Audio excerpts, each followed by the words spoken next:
రాంపురం గ్రామస్తుల కష్టాలను తీరుస్తూ బ్రిడ్జి నిర్మాణానికి శంకుస్థాపన జరిగింది. 2,35,00,000 వ్యయంతో నిర్మితమయ్యే ఈ బ్రిడ్జితో రైతులకు మరింత మేలు జరగనుంది. NH-16 హైవే నిర్మాణంతో పెందుర్తి నియోజకవర్గంలో రాంపురం గ్రామస్తులు తీవ్ర ఇబ్బందులు పడుతున్నారు. హైవేకి అవతల వైపు ఉన్న వ్యవసాయ భూముల్లోకి వెళ్లేందుకు రైతులు శ్మశాన వాటిక, అండర్ బ్రిడ్జిను దాటుకుంటూ వెళ్లాలి. లేదంటే ప్రాణాలను పణంగా పెట్టి హైవేని దాటాల్సి వస్తోంది. ఈ కష్టాలకు చెక్ పెడుతూ ముఖ్యమంత్రి వైఎస్ జగన్ బ్రిడ్జి నిర్మాణానికి గ్రీన్ సిగ్నల్ ఇవ్వడంతో పనులు మొదలయ్యాయి. త్వరలోనే ఇది గ్రామస్తులకు అందుబాటులోకి వస్తుందంటున్నారు పెందుర్తి ఎమ్మెల్యే అన్నంరెడ్డి ఆదిప్రాజు.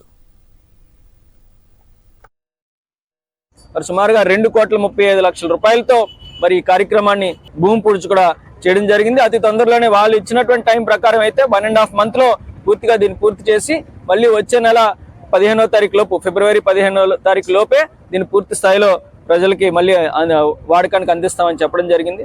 మరి ఇవాళ చూస్తే మరి కేవలం ఒక రాంపురం గ్రామంలోనే అన్ని రకాలుగా కూడా అభివృద్ధి కార్యక్రమాలు అంటే చేయడం జరిగింది. ఇంకా మేజర్గా ఏదైతే ఈ రోడ్డు కూడా ఉందో, వైడనింగ్ ఆఫ్ రోడ్డు కూడా వాళ్ళ సొంత నిధులతోనే ఇప్పటికే సహం 1 side అంతా కూడా కంప్లీట్ చేసాం. మిగతాది కూడా మరొక పండుగ లోపు 1 side కంప్లీట్ చేసి మళ్ళీ ఫిబ్రవరి 15 లోపు 2 పక్కల కూడా రోడ్డును పూర్తిగా వైడనింగ్ చేసేటువంటి కార్యక్రమం కూడా చేస్తాం.